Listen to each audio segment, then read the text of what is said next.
Home sweet home. A square का घर देखना चाहोगे तो आ जाओ फटाफट से, दिखाता हूं मैं आपको ए स्क्वायर का dream home. So guys, this is my dream home. Okay, so पिछले 11 सालों का सपना था। 11 साल से मैं रेंटेड अपार्टमेंट में रहते आया और फाइनली हमेशा ऐसा एहसास होता था कि खुद का एक आशियाना होना चाहिए।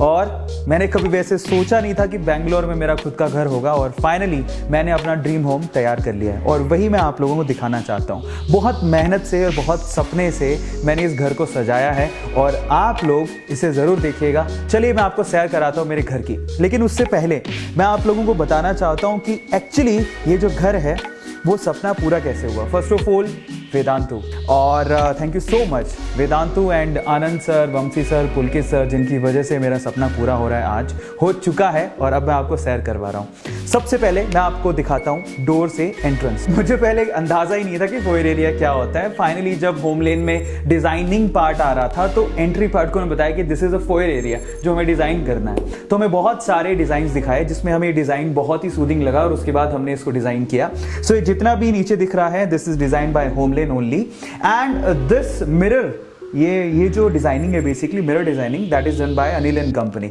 सो बेसिकली यहाँ पर कारपेंट्री वर्क है बहुत ही खूबसूरत, और उसके बाद बुद्धा जी हमने यहाँ पर विराजमान किया है, और बेसिकली ये बुद्धा जी हमने लिया था होम सेंटर से। सो बहुत ही ब्यूटीफुली क्राफ्टेड है, और हमें मतलब हम चाहते हैं कि कोई भी अंदर आए तो एक पॉजिटिव एनर्जी के साथ अंदर आए, जिसे बहुत अच्छा फील हो। तो इसीलिए हमने बुद्धा जी से अच्छा मतलब पीस का कोई सिंबल हो नहीं सकता, तो हमने सोचा कि क्यों ना बुद्धा जी को यहाँ पर रखा जाए। तो वो प्लान था इसके पीछे। तो दिस इज फोयर एरिया, आपको दिखाई दे रहा है। आई थिंक आप लोगों को देख के अच्छा भी लग रहा होगा। चलो अब मैं आपको दिखाता हूँ फोयर एरिया के बाद हमारा लिविंग रूम। सो गाइज, हम लोग ऐसा चाहते थे कि हमारा जो लिविंग एरिया है वो बाकी एरिया से थोड़ा अलग दिखे, क्योंकि जब हम लोगों ने फ्लैट परचेज किया था तो ये एरिया कॉमन था किचन के साथ, इस एरिया के साथ। तो यहाँ पे हमने खूबसूरत पार्टीशन बनवाया। ये पूरा वुड पार्टीशन है जो कि अनिल एंड कंपनी ने बनाया। सो ऑसम आर्किटेक्चर का एक नमूना कह सकते हो आप लोग, बहुत ही ब्यूटीफुल है, और ये एक्चुअली बाकी एरिया को लिविंग एरिया से अलग करता है। सो उसके बाद चलते हैं द लेविश लिविंग एरिया में। मैं चाहता था यार मेरा लिविंग एरिया ऐसा हो जहाँ पर मुझे भी मतलब अगर कोई सुनहरे पल बिताने हो तो मुझे बहुत बहुत बहुत रिलैक्स फील हो, और ऐसे ही हमारे आने वाले गेस्ट को भी रिलैक्स फील हो। सो इन दैट केस यहाँ पर हमने काफ़ी चीज़ें लगवाई हैं। ये जो आपको अभी सोफ़ा दिख रहा है सेंटर पे, सो ये हमने अर्बन लैडर से लिया है।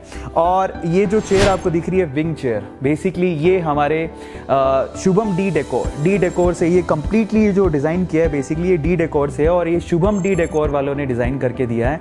और ये एक गणेश जी हमारे पहचान के हैं, शुभम डी डेकोर, जो बेंगलोर में बहुत ही अच्छा उनका डी डेकोर का काम है। सो उनसे बहुत अच्छा प्यारा ट्यूनिंग सेट हो गया था, और फाइनली उन्होंने विंग चेयर हमें डिज़ाइन करके दी, और जो हमारे लिविंग एरिया को 4 चांद लगाती है। अर्बन लैडर का नो डाउट वो सोफ़ा भी बहुत ही क्लासी है। सो हमने ट्राई किया जितना लेविश बना सकते थे उतना लेविश। इसके अलावा एक सेंटर टेबल भी है।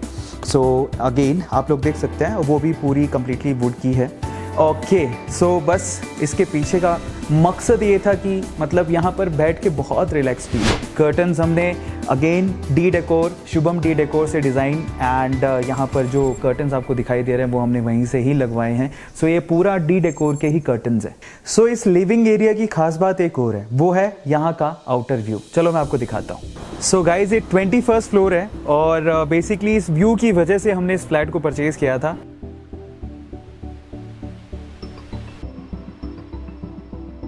ये एरिया था लिविंग रूम के बाहर, जो आउटसाइड बेंगलोर का नज़ारा आपको दिखाता है, जो कि बहुत ज़्यादा ब्यूटीफुल है। अब लिविंग रूम में एक स्पेशली मैंने ये कॉर्नर डिज़ाइन करवाया, और वो कॉर्नर बेसिकली मैंने डिज़ाइन करवाया बुक्स के लिए और मेरे अवार्ड्स के लिए। जैसे कि आप लोग यहाँ पर देख ही पा रहे हो कि वेदांतु के अवार्ड्स और बाकी जो स्टफ़ है वो मैंने यहाँ पर रखा हुआ है, ताकि इसको ये जो बेसिकली लिविंग एरिया है उसको और ज़्यादा ये एनहेंस करे। सो ये वो एरिया था। और उसके बाद मुझे होम थिएटर का बहुत ज़्यादा शौक़ था। ये टीवी लगवाया था सोनी का, और ये टीवी हम लोगों ने क्रोमा से लिया है गाइस। ओके, सो उसके अलावा ये जितना भी पीछे आपको दिख रहा है बैकड्रॉप, ये सब होमलेन ने ही डिज़ाइन किया है और उन्होंने ही बनाया है। जो पीछे वॉलपेपर वगैरह दिख रहे हैं वो सब होमलेन का ही डिज़ाइन है। इसके अलावा जो ऊपर आपको मिरर का जो आउटलुक दिख रहा है वो बेसिकली वो अनिल एंड कंपनी ने किया है। So that look so good. उन्होंने इस जो लिविंग एरिया है उसको रिच लुक देने की पूरी कोशिश की है और आई थिंक